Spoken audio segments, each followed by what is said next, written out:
The bell above the restaurant door didn't just announce a customer, it announced a ghost.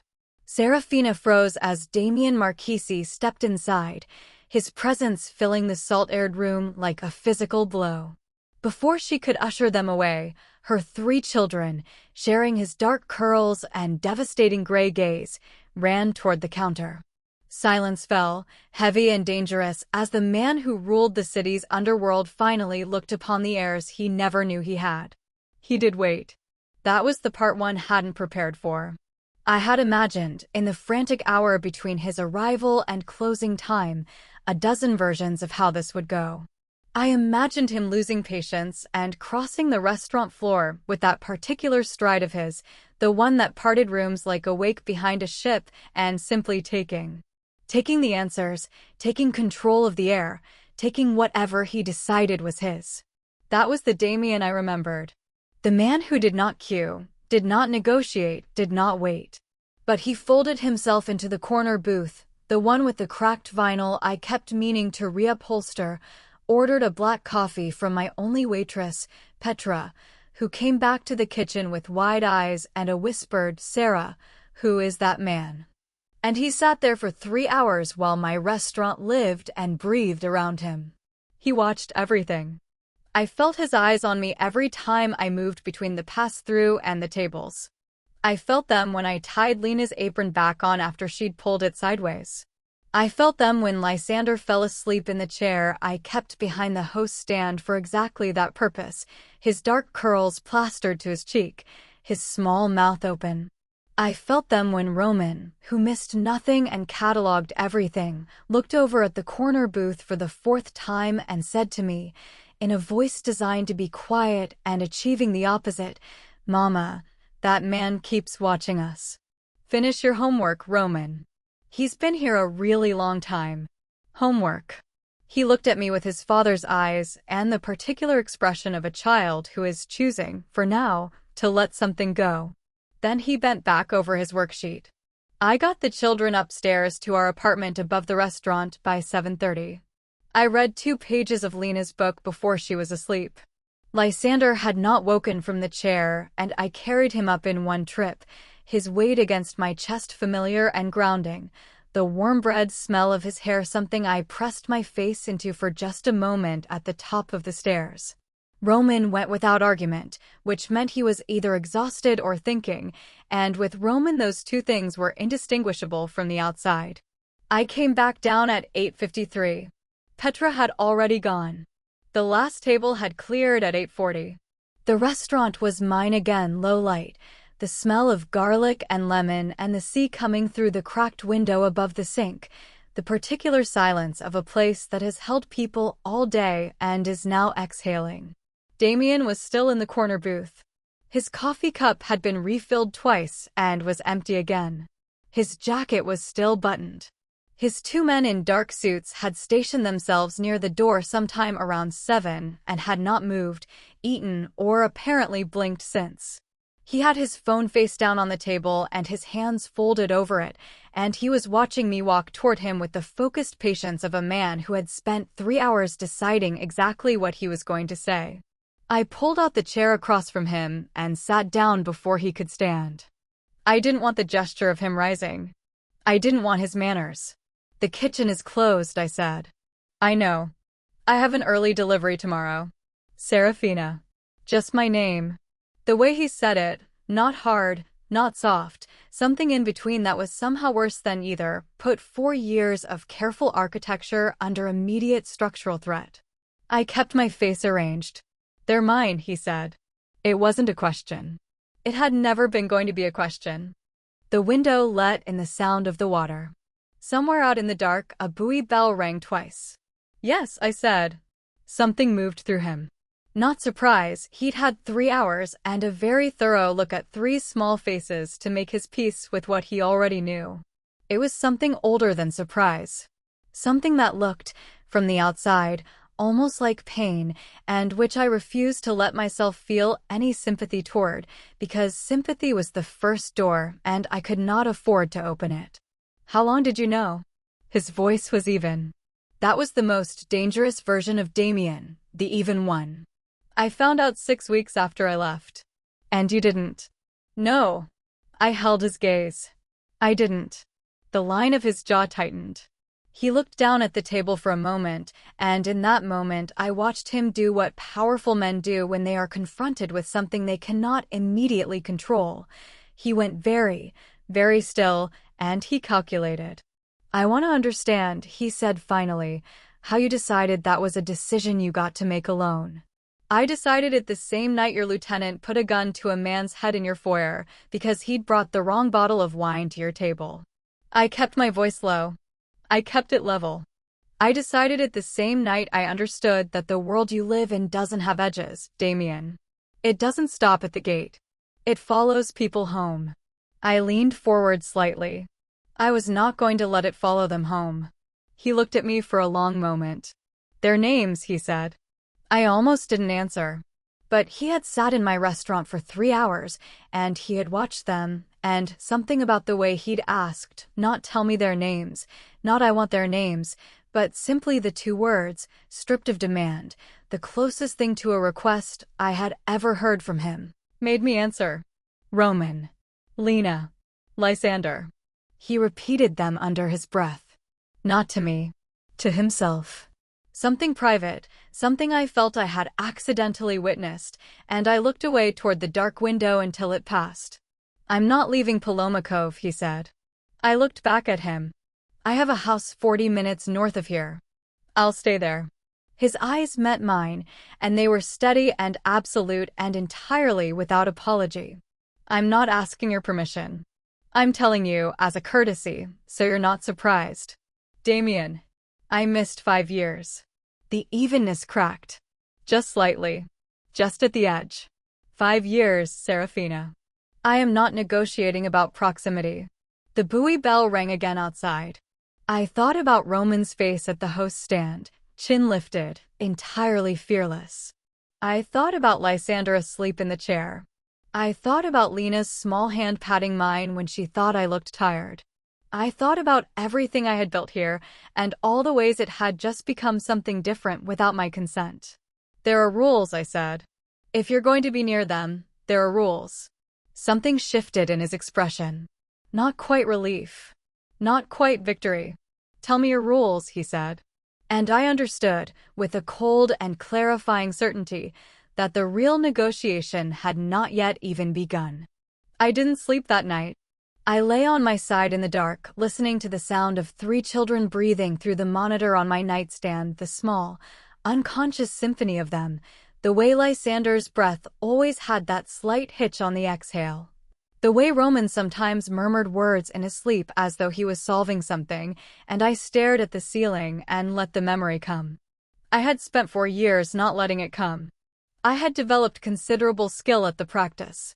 But Damien Marchese was 40 minutes north of me now, and the walls I had built were made of distance, and distance was no longer something I had. So I let it come. It had been a Tuesday. I remembered that specifically, the way you remember irrelevant details when the relevant ones are too large to hold. Tuesday, late October, the Marchese estate wrapped in the particular cold of a coastal autumn, the kind that came off the water and settled into stone walls, and didn't leave until April. I had been 4 weeks pregnant, though I didn't know it yet. I would find out 6 weeks later in a pharmacy bathroom in a city where no one knew my face, staring at 2 pink lines with my back against the wall and my hand over my mouth. But that night I was simply Serafina Voss, 26 years old, standing at the top of the main staircase of a house that had never once felt like a home, watching something happen in the foyer below that rearranged my understanding of the world I had agreed to live inside. His name was Tobias. I didn't know his last name. He was a supplier of some kind wine, I thought, or spirits, a soft-spoken man in his 50s who had arrived that evening for what I understood to be a routine delivery. I had seen him twice before. He had kind eyes and a nervous habit of smoothing his tie, and he had once complimented the flower arrangement in the entry hall in a way that seemed genuine. He had brought the wrong case. I never learned exactly what the error was. The wrong vintage, the wrong label, some violation of a specification I didn't know existed. What I learned, standing at the top of that staircase, my hand on the railing, the blood leaving my face in a slow and inexorable tide, was what happened inside the Marchese estate when someone made a mistake that embarrassed the wrong person at the wrong moment. It was Marco who produced the gun. Marco, who had driven me to gallery openings and held umbrellas over my head in the rain and called me Miss Voss with something that had always seemed like genuine warmth. He pressed it to Tobias's temple with the practiced efficiency of a man performing a familiar task, and Tobias made a sound I have never been able to unhear, a sound that was less a word and more the total evacuation of dignity and the men in the foyer. 5 of them, watched with the bored patience of people watching something administrative. Damien stood at the center of it. He didn't raise his voice. He didn't need to. He spoke quietly to Tobias for perhaps 90 seconds, and then he said something to Marco, and Marco lowered the gun, and Tobias was escorted out. The whole thing was over in under 3 minutes. Then Damien straightened his cuffs, accepted a glass of something from a man at his elbow, and turned back toward the hallway as though he were resuming a conversation about weather. He didn't look up toward the staircase. I don't know if he knew I was there. I never asked. It stopped mattering very quickly, because the question I was asking by the time I made it back to our bedroom, my hands shaking so badly I had to sit on the edge of the bed and press them between my knees, was not whether he knew I had watched. It was whether I had, until that moment, truly understood what I was watching every time I chose not to see clearly. And the answer was no. I had not. I had loved him in the way you can love someone when you allow yourself the luxury of soft focus, when you choose the warmth of the room and the private version of a person and let the rest exist at a careful, deniable distance. I had loved the man who pushed my hair back from my face and read to me on Sunday mornings and laughed, rarely but genuinely, at things I said. I had loved the man who was, in private, something that almost resembled gentle. I had made the decision not to love the rest of him. And that night I understood that the rest of him was not a separate room. It was the foundation. It was what everything else was built on. And I could not raise a child on that foundation. I would not. I packed one bag.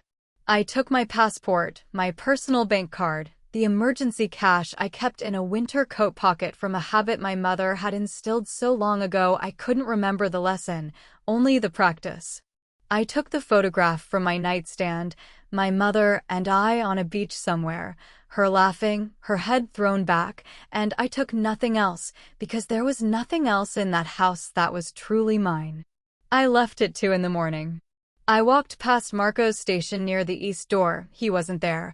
I had watched the shift change patterns long enough, in some quiet and instinctive part of myself, to know the gap.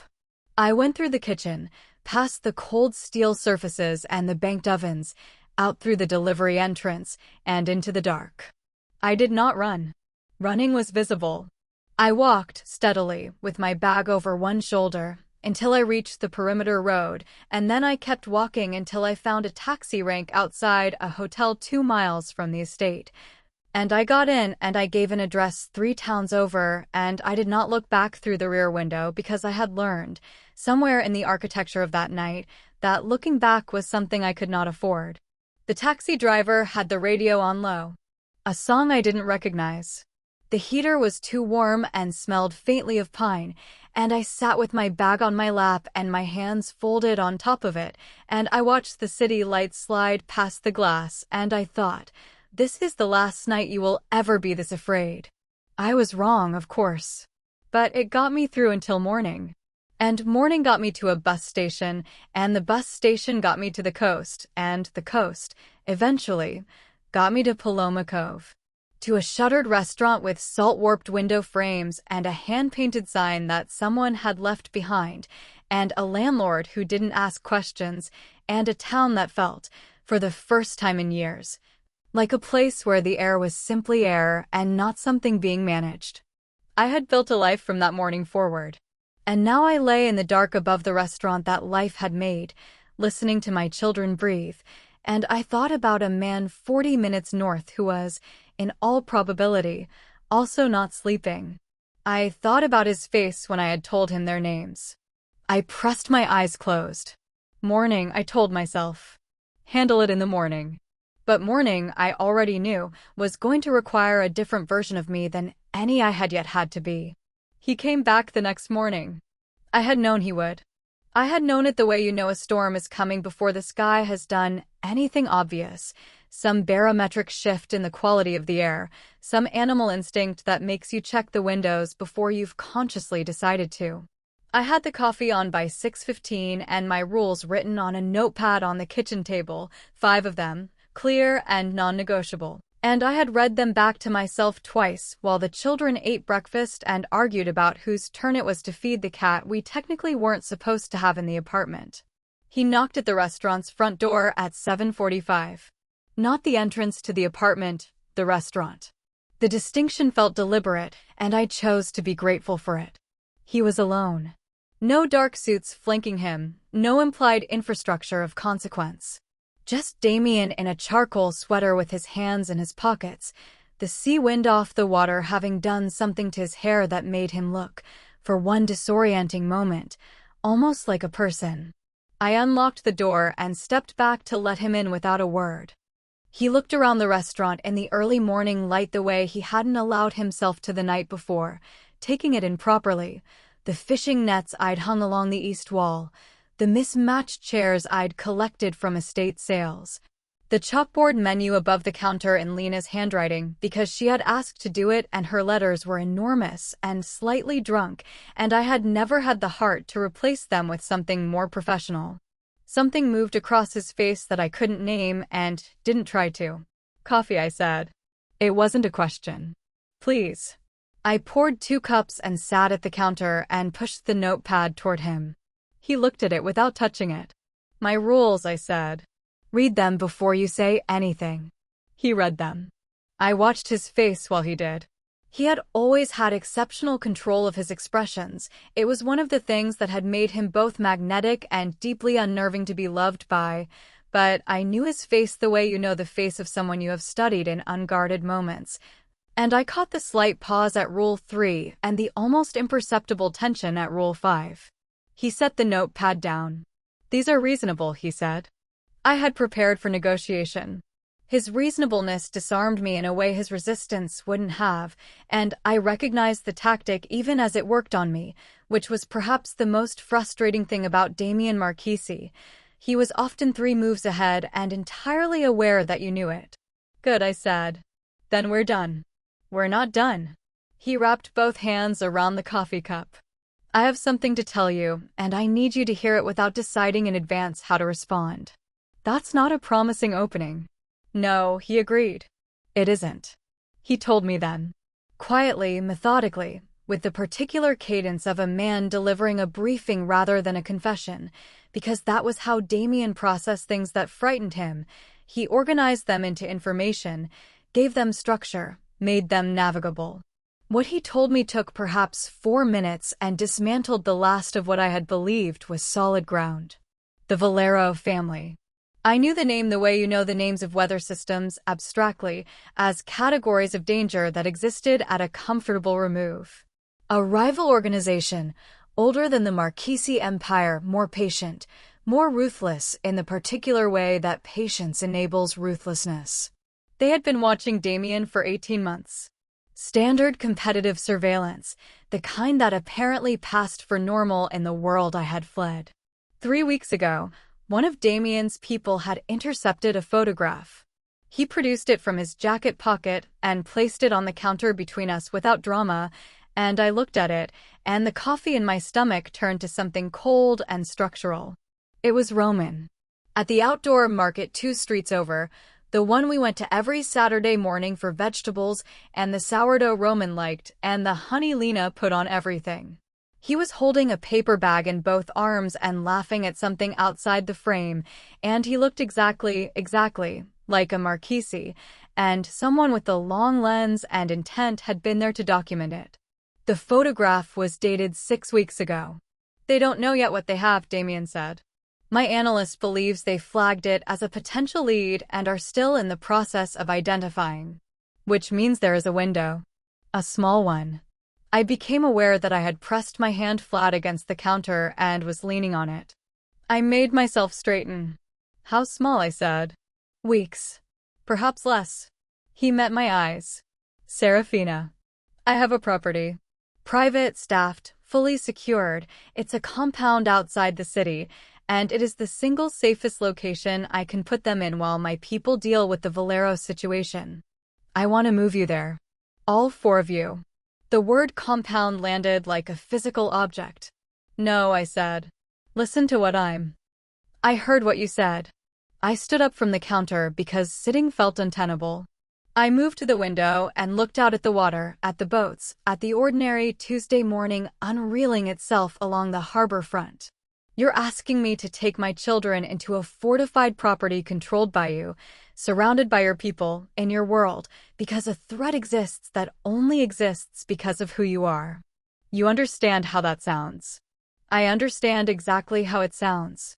His voice came from directly behind me, closer than I'd realized he'd moved, and I held very still.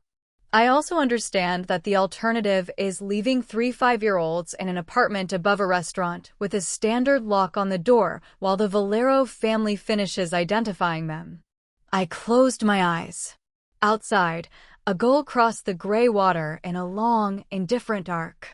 There are conditions, I said. Name them. The 5 rules on that notepad become 10. I'll write the rest today. I turned to face him.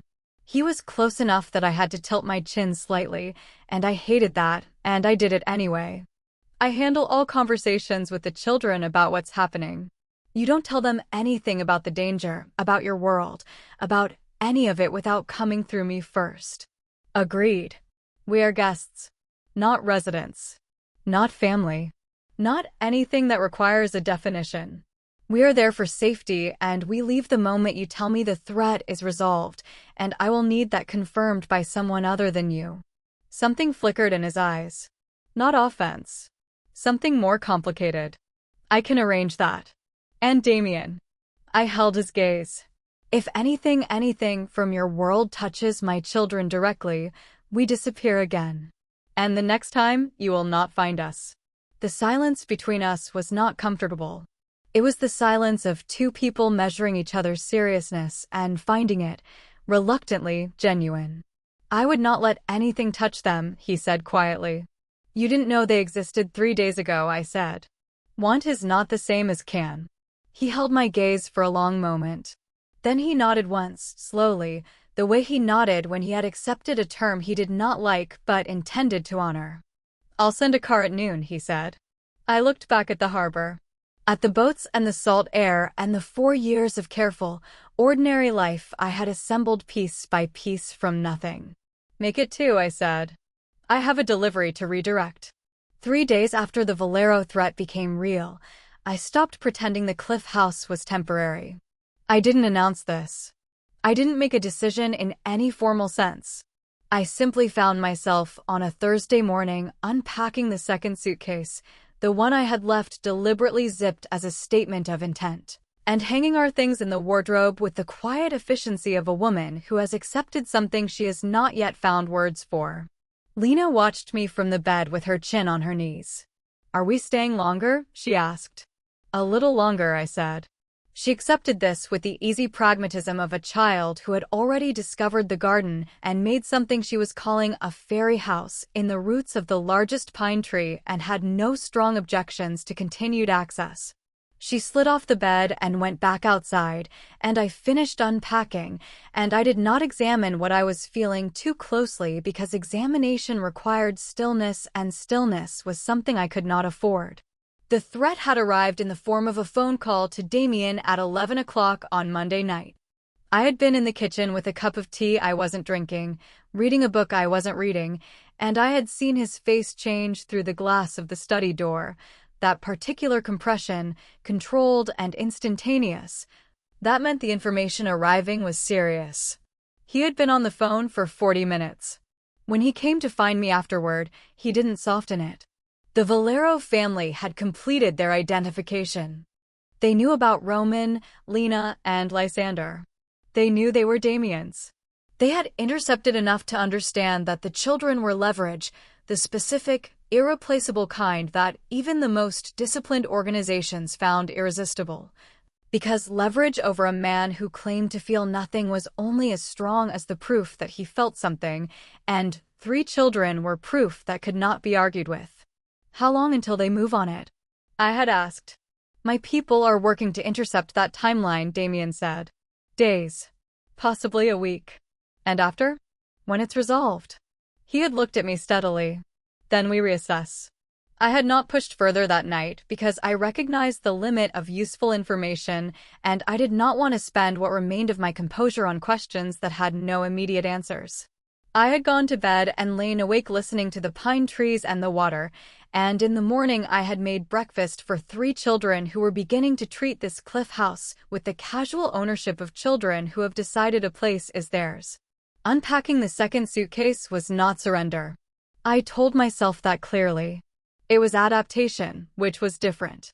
It was the same instinct that had gotten me out of the Marchese estate and across 3 counties with nothing but a single bag and a habit my mother had taught me. The instinct that understood when circumstances had shifted and standing in the previous position was no longer viable. What was harder to tell myself clearly was what it meant to be back inside Damien's world, not at its edges this time, but embedded in it, dependent on its infrastructure in a way that chafed against everything I had built myself into over 4 years. His staff were professional and discreet and treated me with a courtesy that I could not find fault with, and which nonetheless reminded me at every turn that I was here because Damien had resources and I, at present, had suspended mine. There was a security rotation that moved around the property in shifts I had memorized within the first 48 hours. There were protocols I was briefed on in the event of various situations, and the briefing was thorough and calm and deeply, viscerally clarifying about what kind of world this was. Roman thought the security detail was fascinating. He had already learned 2 of the guards' names and was working on a 3rd. I managed the children's understanding of our situation with the care of someone defusing something delicate. They knew we were staying with Damien for safety reasons. I had told them simply that there were some people Damien needed to handle a disagreement with, and until it was sorted, his house was the safest place to be. Lena had accepted this and moved on. Lysander had pressed his mouth together in the way he did when he was worried and not saying so, and I had held him for a while on the window seat until he relaxed. Roman had asked 3 clarifying questions, received 3 careful answers, and then said, with the air of someone closing a file, "Okay. But you'll tell us if it gets more serious," and I had said yes, and he had nodded, and I understood that we had made a contract. What I had not anticipated was the particular difficulty of proximity to Damien himself. In the restaurant, he had been a contained emergency. In the Cliff House, he was simply present. Persistently, domestically, disarmingly present.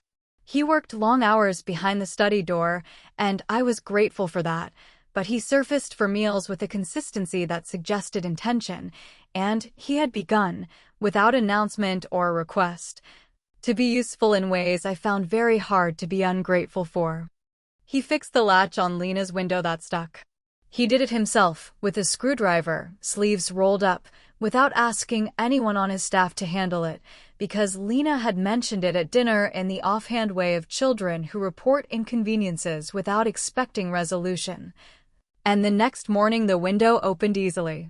Lena had not noticed immediately, and when she did she had said, "Oh," with delight and looked around for someone to credit, and Damien had said nothing and refilled his coffee. And I had seen it from the doorway and felt something move through me that I didn't have a clean name for. He was careful with me. That was the word, careful. Not distant, but measured. He did not crowd the space I occupied. He did not relitigate what had been agreed. He asked questions about the children that were substantive rather than performative, not what are their favorite colors, but has Roman always been this good at reading people, and what does Lysander do when he's frightened, specifically? Because I want to know what to look for. The questions of a man building functional knowledge, rather than a sentimental picture. I answered them. Each time I did, I was aware of what I was giving him, not just information, but 5 years of context, 5 years of their specific and irreplaceable selves that he had not been present for. It felt, at times, like handing over something I had carried alone for so long that my arms had reshaped around the weight of it. One evening, I came downstairs after putting the children to bed and found him at the kitchen table. Not in the study, not on a call, not managing some dimension of the crisis that had brought us here. Just sitting, with a glass of something he hadn't poured far, and a stillness that seemed genuine rather than tactical. He looked up when I came in. I had intended to make tea and go back upstairs. That had been the plan. Instead, I pulled out the chair across from him and sat down, and neither of us said anything immediately, and the pine trees moved against the dark windows, and the house settled around us with the particular quiet of a place holding its breath. And I thought about Roman's voice saying, "I think he's lonely," and I thought about the tire swing with its unworn rope, and I thought about all the ways a person could build a cage and call it safety. "You installed the tire swing before we arrived," I said. He looked at his glass. "The property manager mentioned children were coming. You told him to." A pause. "Yes." I looked at the table between us. At the careful, unbridgeable distance of it. "Damien," I said, "what happens to us when this is over?" He was quiet for long enough that the silence became its own answer, not evasion, but the particular honesty of a man who had decided not to offer a version of the future he wasn't certain he could deliver. "I don't know," he said finally, "but I know what I want." I stood up. I filled the kettle. I kept my back to him and my hands very steady. "Want," I said softly, "is still not the same as can." But my voice, this time, did not carry the same certainty it had before. And we both heard it. The compound was not what I had prepared myself for. I had prepared myself for something fortress-like and cold, all steel gates and stone faces, and the particular atmosphere of a place where safety and imprisonment were considered synonyms. What Damien's car delivered us to, 2 hours north of Paloma Cove, was a property that sat on a cliff above the water with pine trees on 3 sides and a view that did something complicated to the chest. The main house was old stone, weathered to a soft gray, with wide windows that caught the afternoon light and held it. There were gardens. There was a tire swing in the yard that looked recently installed, the rope still bright and unworn. I looked at the tire swing for a long moment as we came up the drive. Lena and Lysander had fallen asleep against each other in the back seat. Roman had not slept. Roman had watched the passing landscape with the systematic attention he applied to most things, cataloging it, and when the car stopped he was the first one out, standing on the gravel drive with his head tilted back to take in the scale of the house. "Are we staying here?" he asked. "For a little while," I said. "How little?" "I don't know yet, my love." He considered this with the pragmatic acceptance of a child who has learned that some answers are the shape of the question and nothing more, and then he turned to look at the tire swing, and something in his face shifted into a frequency I recognized as pure, unguarded wanting. "Can I? After we get inside and see the rooms." He contained himself. "Barely." Damien was there when we came through the door. Not waiting in the foyer dramatically, he emerged from a side room with his sleeves rolled to the elbows and something that might have been a spreadsheet in his hand, and he looked at the 3 of them the way he had in the restaurant. With that controlled intensity that I was beginning to understand was simply how he looked at things he was still learning the dimensions of. Lena pressed her face into my leg immediately. Lysander stood slightly behind me, which was his habitual position in new environments, his hand finding the back of my jacket and holding on. Roman walked forward 3 steps and stopped and looked up at Damien with his father's gray eyes and absolutely none of his father's reticence. "You were at our restaurant," Roman said. "I was," Damien said. "You didn't want any cookies." "I wasn't hungry." Roman absorbed this. "Mama's cookies are really good. You should try them when you're hungry." He looked around the entry hall with its stone floors and high ceilings, the kind of space designed to communicate that whoever owned it had never once worried about space. "This is a big house." "It is," Damien agreed.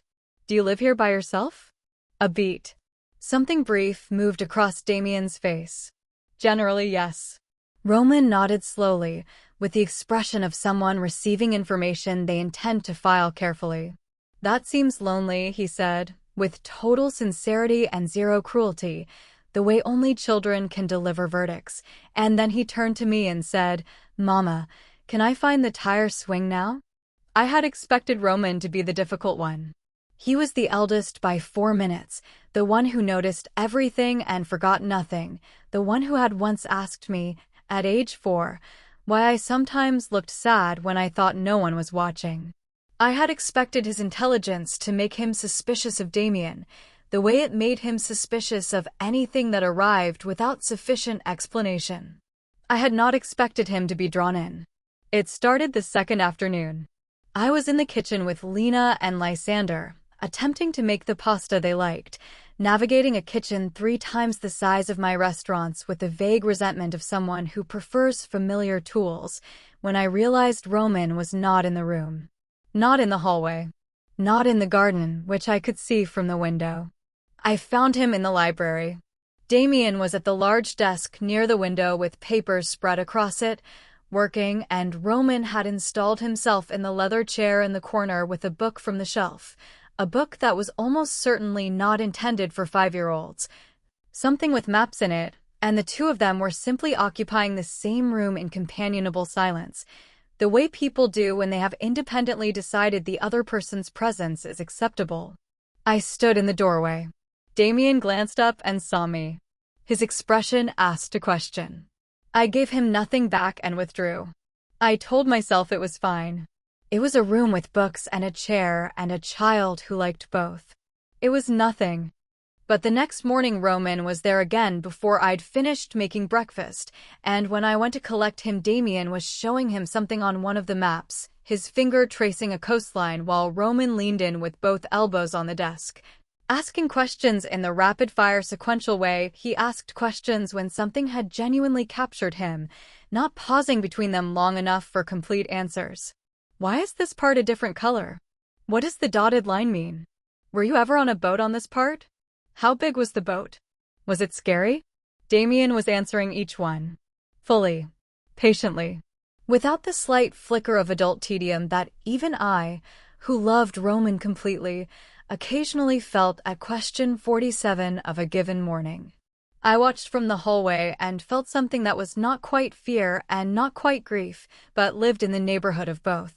That evening, after dinner, Roman appeared at my side while I was washing dishes and leaned against the counter with his arms folded in a posture that was so precisely his father's that it took my breath for a moment. Mama, he said. Damien knows a lot about boats. Does he? And about maps. Old ones, with the edges all decorated. A pause. He said the decorations are called cartouches. That's right. Another pause, longer. I kept my eyes on the dishes. He's not grumpy, Roman said. I thought he was grumpy. From the restaurant. But I don't think he actually is. I set a bowl in the drying rack with great care. People aren't always what they seem when you first meet them, I said. It was the most neutral thing I could find. Roman considered this with the seriousness it apparently deserved. Then he said, in the particular tone he used when he was arriving at a conclusion he understood might be complicated for his audience, I think he's lonely. Like I said before. I think that's why he has so many books. I turned off the tap.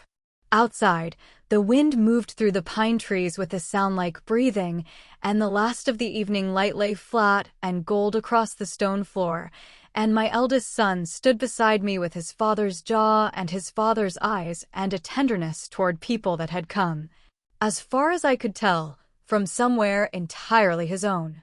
Go brush your teeth, I said softly. He went. And I stood at the sink with my hands braced against the counter and made myself breathe through the particular terror of watching the walls you have built begin, one small question at a time, to let in light. It was Lysander who broke me. Not Roman, with his maps and his questions and his verdict that Damien was lonely. Not Lena, who had graduated from pressing her face into my leg to occasionally, experimentally, sitting near Damien at dinner with the cautious proximity of a creature deciding whether something is safe. It was Lysander, my quietest one, my watchful one, the child who took the longest to trust anything and who I had therefore trusted most to maintain a healthy wariness, who undid something in me on a Wednesday afternoon that I have not been able to fully reassemble since. He had a nightmare. This was not unusual. Lysander had nightmares periodically vivid, architectural ones that he described afterward in precise and unsettling detail, small hands moving as he talked, reconstructing the geography of whatever his sleeping mind had built and then burned. At home in Paloma Cove, I would hear him through the monitor, and I would be in his room before he'd fully surfaced, and I would sit on the edge of his bed with my hand on his back until his breathing slowed and the dream receded, and he found his way back to himself. That night I didn't hear him in time. I had been deeply asleep for the first time in days, the accumulated exhaustion of sustained vigilance finally pulling me under despite myself, and by the time the sound reached me and I surfaced and got to the hallway, someone was already there. Damien was crouched in the doorway of Lysander's room. Not inside, just at the threshold, as though he understood instinctively that entry required permission. Lysander was sitting up in bed with his knees drawn to his chest, the particular rigid posture of a child still half inside the dream, and Damien was speaking to him in a voice so low I could barely hear it from the hallway. Not words I could make out.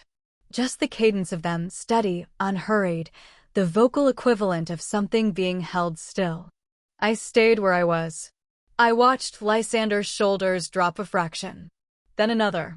I watched him say something back, too quiet to reach me, and I watched Damien nod once as though the answer was entirely reasonable. Then Damien said something else, and Lysander looked at him for a long moment with those dark, careful eyes, and then, with the deliberateness of a child making a considered choice, he lay back down. Damien stayed at the threshold until Lysander's breathing changed. Then he stood and turned and found me in the hallway.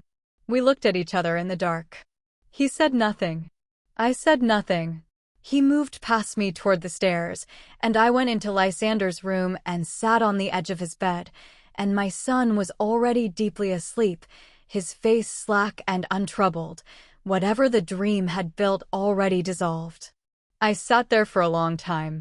In the morning, over breakfast, Lysander looked across the table at Damien and said, with the gravity of a formal announcement, "I had a bad dream last night." Damien looked up from his coffee. "You told me," he said simply.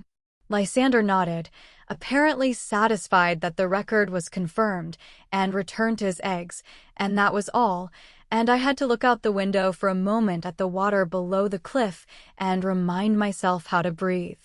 After that, something shifted in the texture of the days. It was not dramatic. It announced itself in small increments the way most significant things do, not as an event, but as an accumulation of moments that I kept telling myself were individually insignificant and which were collectively dismantling me. Damien taught Lena to play a card game one evening after dinner, something with a complicated system of rules that she grasped faster than should have been possible for a 5-year-old and immediately began exploiting with cheerful ruthlessness.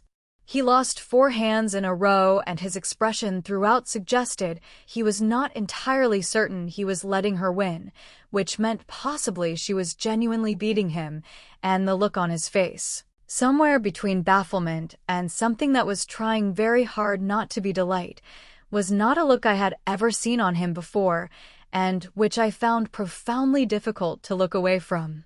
He read to them. This happened once and then became, without discussion, a nightly occurrence. Roman had discovered that Damien's library contained an illustrated atlas of the ancient world and had carried it to the sitting room with the reverence of someone transporting something fragile.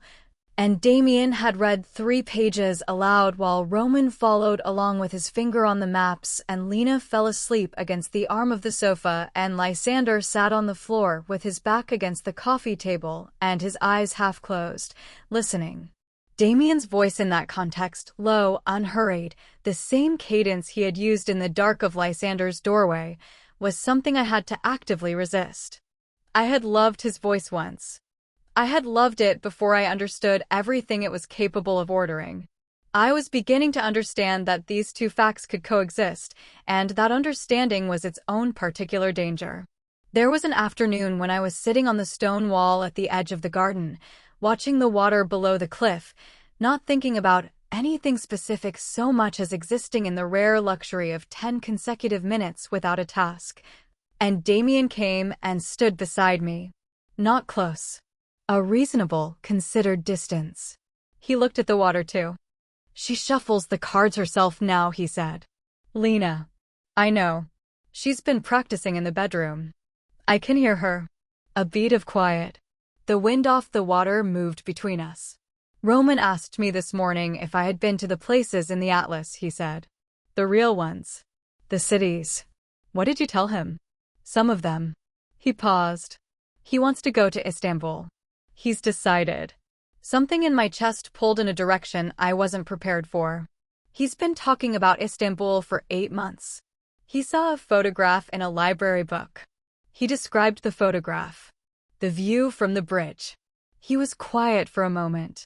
He has a very precise memory. Yes, I said. He does. The water moved far below us, catching the late afternoon light and holding it in shifting pieces. He gets it from you, I said, without thinking, and then heard myself and felt the small, dangerous intimacy of the observation. Damien turned to look at me. I kept my eyes on the water. Serafina, he said. Don't, I said. Quietly. Without heat. He didn't. He turned back to the view, and we stood there for a while longer in the kind of silence that has stopped being empty, and the wind moved through the pine trees behind us, and somewhere in the garden I could hear Lena narrating something elaborate to herself, the way she did when she was building a world only she could fully see. I thought about the girl who had walked out of an estate in the dark with one bag and a decision made of terror. I thought about the woman who had built something from that night forward, piece by careful piece, on the premise that love and safety could not coexist in the same house as Damien Marchesi. I was no longer certain that premise had been entirely right. I was not ready to say so.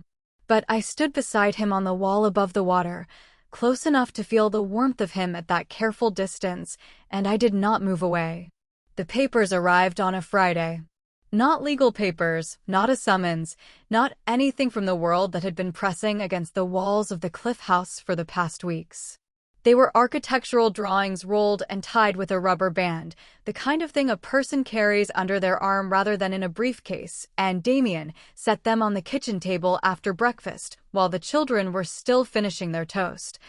And he unrolled them without preamble and held the edges down with a coffee cup and the fruit bowl and said, simply, I want to show you something. I looked at the drawings.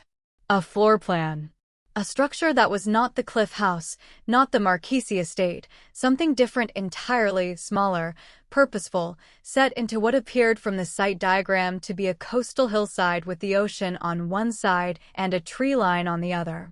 What is this? I asked. A proposal, he said.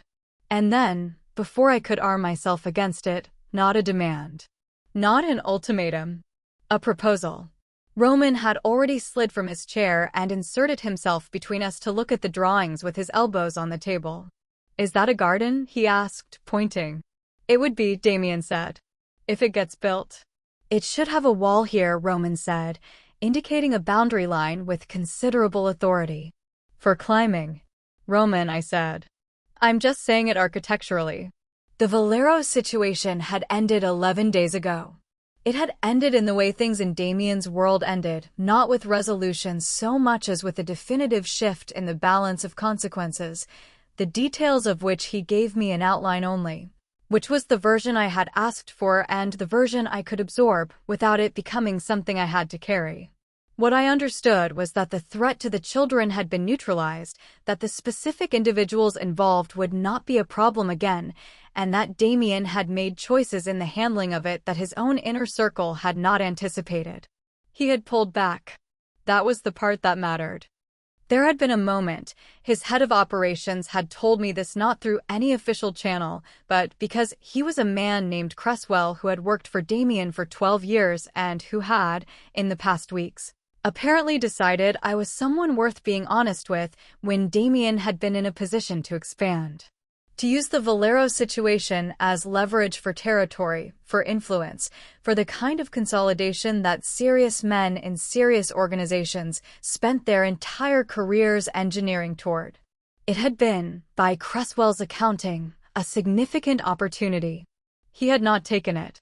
He had instead done something that his associates were still quietly processing. He had negotiated a boundary rather than a conquest, had formalized an arrangement that reduced rather than expanded the footprint of the Marchese operation, and had done it with the air of a man who had recently recalibrated what he was actually building toward.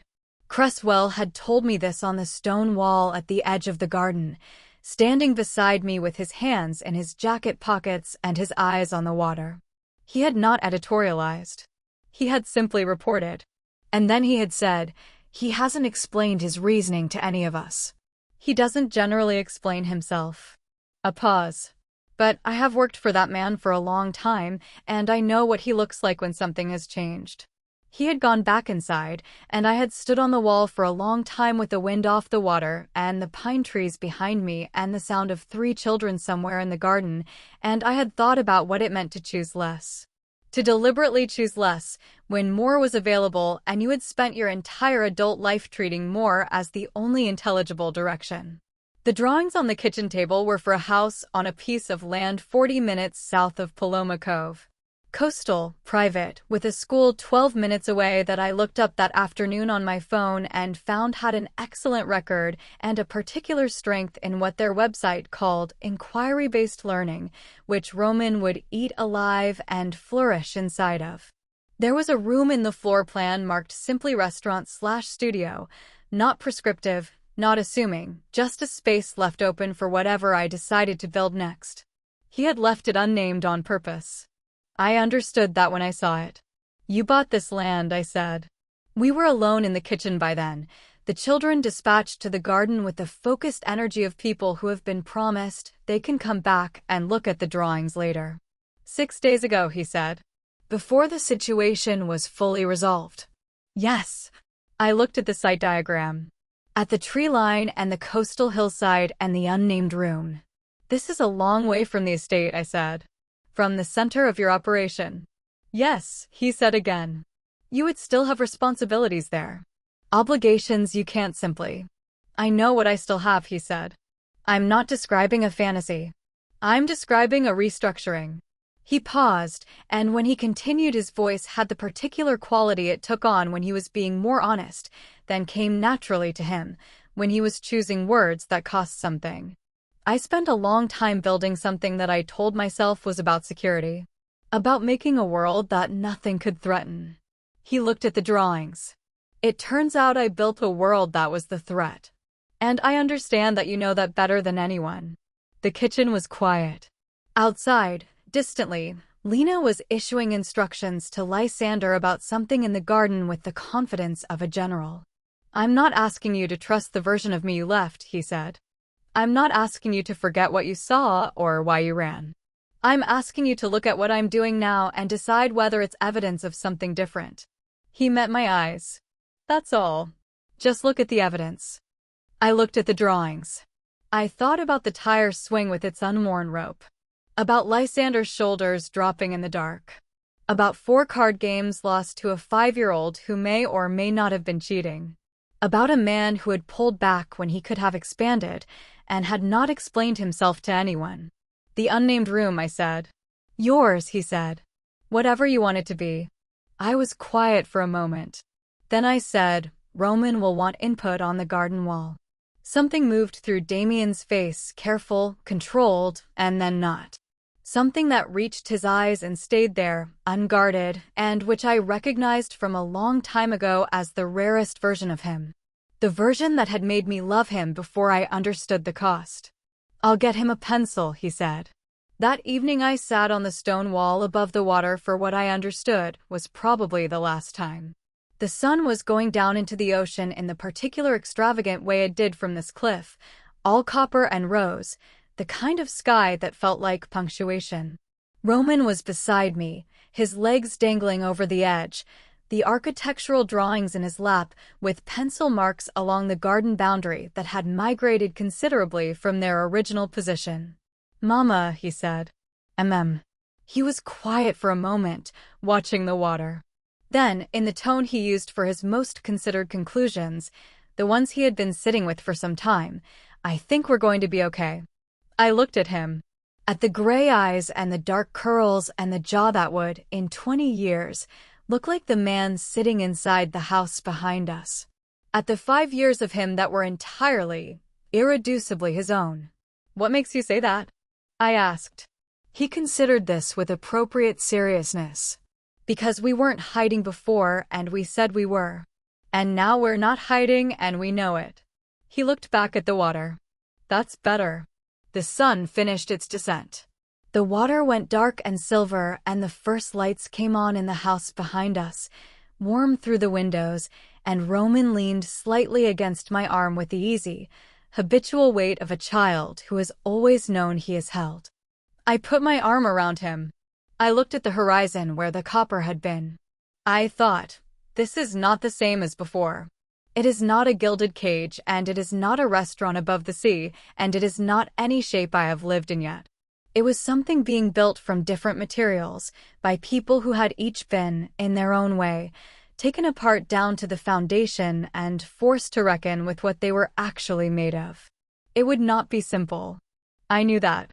There would be a long negotiation between the woman I had become and the world he was reshaping, and there would be days when the past would press against the present with the full weight of everything that had happened in that foyer on a Tuesday in October. And I would have to choose, again, what I believed the evidence was telling me. But I had been choosing since the night I walked out with one bag and a secret. Choosing was something I knew how to do. The lights in the house were warm.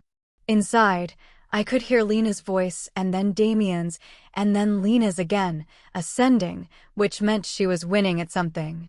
I stood up from the wall. I held out my hand to Roman. He took it, tucked the drawings under his arm, and we walked back toward the light together.